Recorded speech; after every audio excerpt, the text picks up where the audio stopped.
Jonah was a man who knew about God. He knew God's voice, and he knew what it meant to obey. One day, God gave Jonah a mission. "Jonah," God said, "go to the city of Nineveh and tell the people to change their ways." Nineveh was a big city, but Jonah didn't want to go. Maybe Jonah was scared. Maybe he was angry.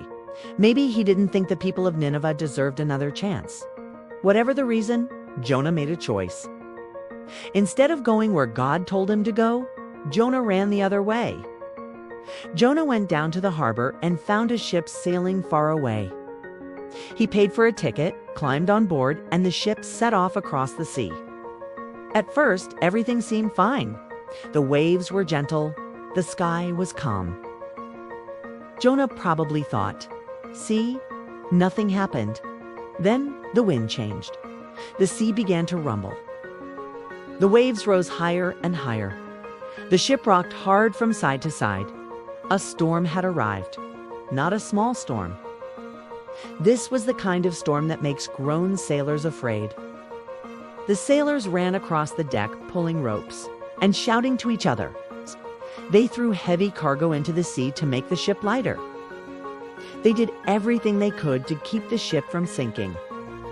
And when they felt like nothing was working, the sailors began to pray. Each sailor prayed to his own God, begging for help. But the storm only got worse. The ship creaked. The waves crashed. The wind screamed. Then one of the sailors yelled, "Where's that passenger? Where's Jonah?" They searched the ship, and they found Jonah below deck. Jonah was asleep. The sailors couldn't believe it. They shook him and said, "How can you sleep at a time like this? Get up, pray. Maybe your God will help us." Jonah slowly stood up and he looked around. He could see the fear on their faces, and Jonah knew the truth. This storm wasn't random. Jonah said, "I need to tell you something. I'm running from God. The storm is happening because of me." The sailors stared at him. They said, "What should we do?" Jonah looked at the waves, then back at the sailors, and he said, "Throw me into the sea, then the storm will stop." The sailors didn't want to. They tried rowing harder instead. They tried fighting the storm one more time, but the sea was too strong. Finally, they prayed again. It's time they said, "God, please don't punish us for this. We don't want to do it. But we don't know what else to do." And with heavy hearts, they threw Jonah into the sea.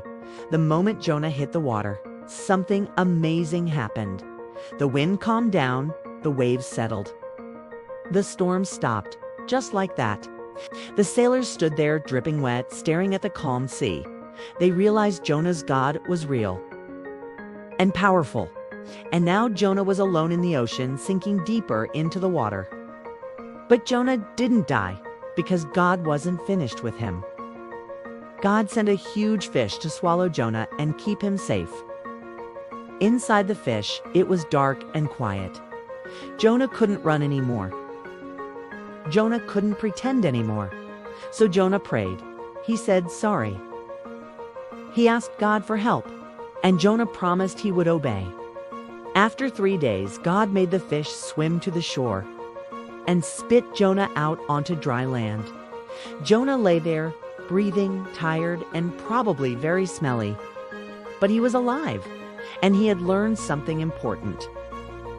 God gave Jonah a second chance. And this time, Jonah went to Nineveh, like God asked. And the people listened. Now, here's the lesson for us. Sometimes when we run from what's right, life gets messy fast. But God doesn't just want to punish us. God wants to guide us back. And even when we make mistakes, God can still give us a second chance and help us do the right thing. Thanks for watching. And if you enjoyed this story, be sure to like and subscribe.